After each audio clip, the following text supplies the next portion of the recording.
Hello there, welcome back to Nagaur. Last time we declared war on Orissa. Was a little bit surprised at troop numbers, as you can hear from my wheezing. Bamanis is doing something silly again, not surprisingly at all, and we're going to most likely lose some of our army here. Not beneficial at all. But it's going to be interesting to see how this happens. Why Bamanis is actually walking up here is beyond comprehension to me. They could not walk this distance, but they can walk this one. God damn it. And also the funny thing here, military axis, enemy, friend, enemy. So again, AI don't make sense. If it is a combination of, well, whatever it is, it doesn't really make sense, again. And it's pissing me off to no end.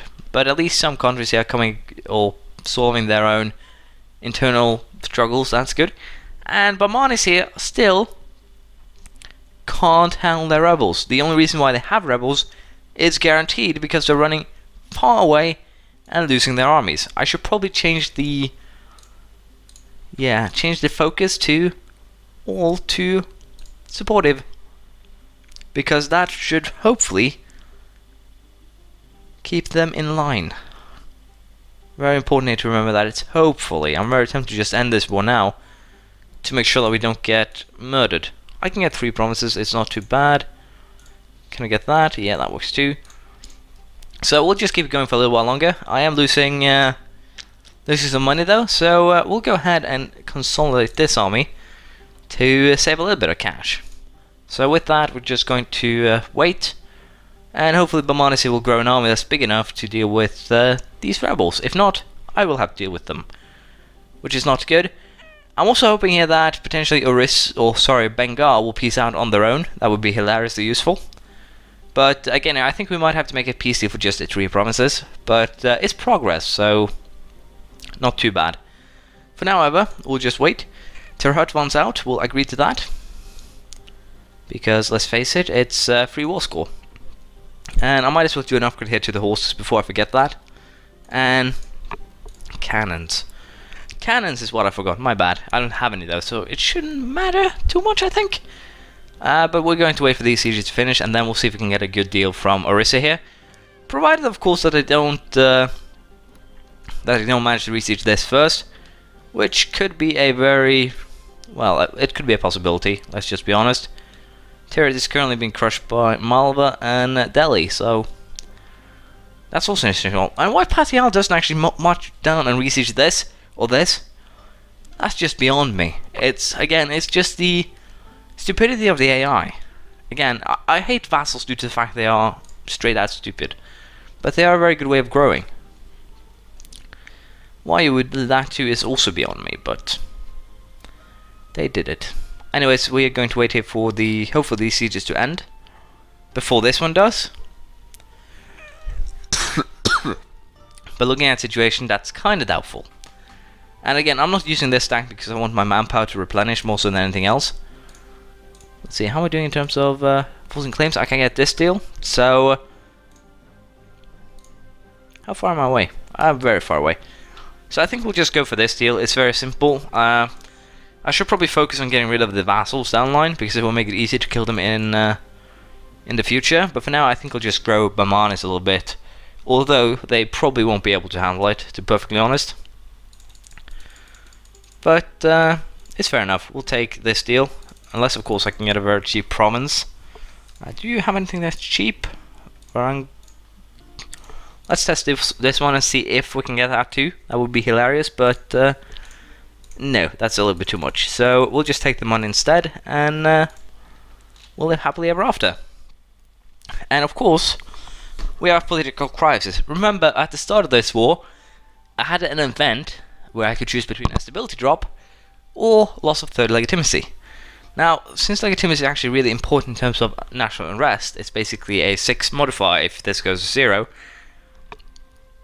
It's probably wise to keep it high, because for instance, give tolerance through fate, heretics and heathens. That basically means that you get a -1 national unrest from that too. So in that, if you consider that, legitimacy is kind of important. But same could be said for stability here. We need admin points though, so I think we're going to just sacrifice some legitimacy here It should be fine for us, but we'll have to see. And I'll join up with my vassal armies here, and hopefully we can deal with these rebels, or I'll suicide first these guys into them, and then I'll just get rid of them because I have no need for them. And of course, this means we can also do an upgrade to diplomatic tech here. 5. Trade efficiency increased by 10%, and we get an increase in trade range by 20. Both are fairly useful upgrades, and we'll decline all of these because I need to regain my points most and then lose them. And again, I don't think I'll bother with dealing with this these pretender rebels. Patiala has kind of been incredibly useless due to the fact they have one Sunni province, but they have managed to have the Sunnis rise up. They have a Sikh province too, but that's beyond the point. Rest of them are actually Hindu. No, they actually have one more Sunni province. But again, I have no idea how they managed to get this unrest. It's war exhaustion, of course, but still, it's just unfathomable. Why am I not surprised that we got another negative terrain modifier? Seriously? Why am I not surprised? And let's see here. France came through the issues without any problems at all. Which is not surprising. It's France. France is eating into Germany. Wow, this is really turning out to be more so a whining session than nothing else. And would you look at that? We have another negative terrain modifier. What the hell have I done to RNG Jesus? Because he hates my guts. Seriously, it does. There's just so much that is going my way. Or not my way. And at this rate, we will most likely end up with a peasants' war. So, yeah, things are looking interesting. I might have to find a one province mine here to declare war on, and aim at keeping the war going for a long time, just so I can replenish my troops. Or stop the peasant war. But I'll consider that as we go. What the hell, Patiala? You are just so incredibly useless. Seriously. They have 39,000 peasant rebels in their lands. 7,000 pretenders. And again, I can understand this because they are under war exhaustion, but you have some diplomatic power. You have a 5 diplomatic leader. You should be able to lessen the diplomatic or war exhaustion by pressing this button. But you seem completely incapable of that. Sikh Zealot. This could actually be really fun, but I have no idea what Sikh actually would do. I need to look that up. That could, again, be a very funny option. For now, we'll keep Patiala, or we'll just look at Patiala here and see what happens. Worst case scenario, I'll just have to go for annexation. Just keep them in line, if you will. And other than that, there's not really much going on. So I'll sit back and see what happens. Well, I just realized something interesting. Karakonya has 44,000 men, and Timorese only have 32,000 as of this moment. And funnily enough here, I can go for a reconquest war, where I could set a goal as Kyrgyzstan, for instance, because I'm pretty sure Karakonya would take that, but I think we're going to set it to Hormuz just because it's close, and I can siege that. So we are going to go for this war.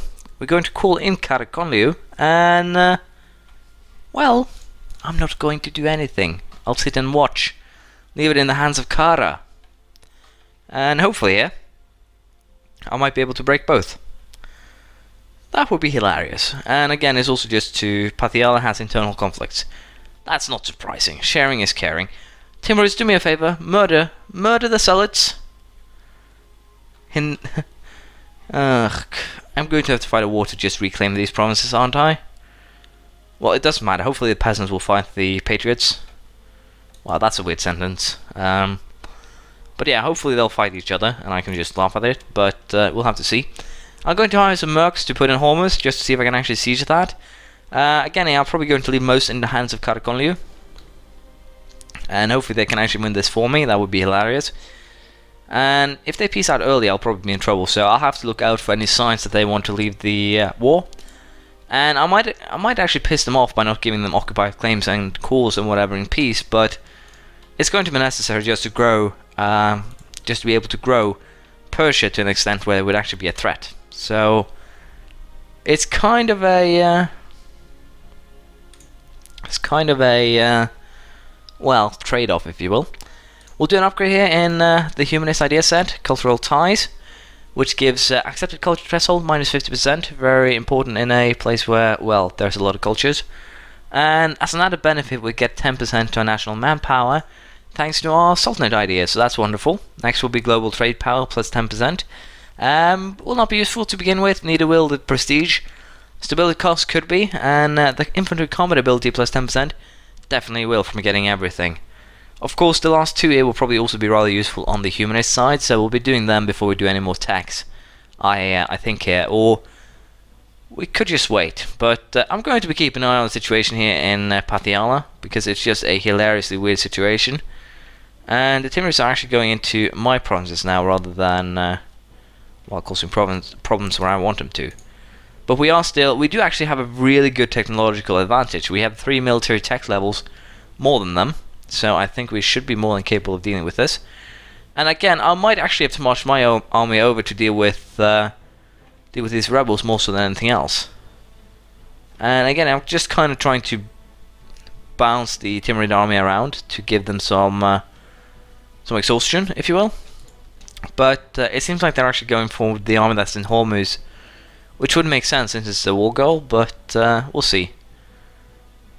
And again, I'm going to be relying a lot on Kara to score points, if you will. But if I'm lucky, I'll be able to take some provinces back to Persia, which of course will be very, very useful. But for now, I'll just leave things as they are. Luckily enough, here we have some rebels fighting each other, and I think I'll just go and kill off these guys because I can. Hopefully, I can get there without having to fight any rebels at all. I might have to fight through these ones, but that should be fine. Well, it won't be fine, but it should be. And I think I'll also do an upgrade to stability here. But I think I'm going to have to leave it here, unfortunately, a little bit early. I do apologise. But we'll continue next time.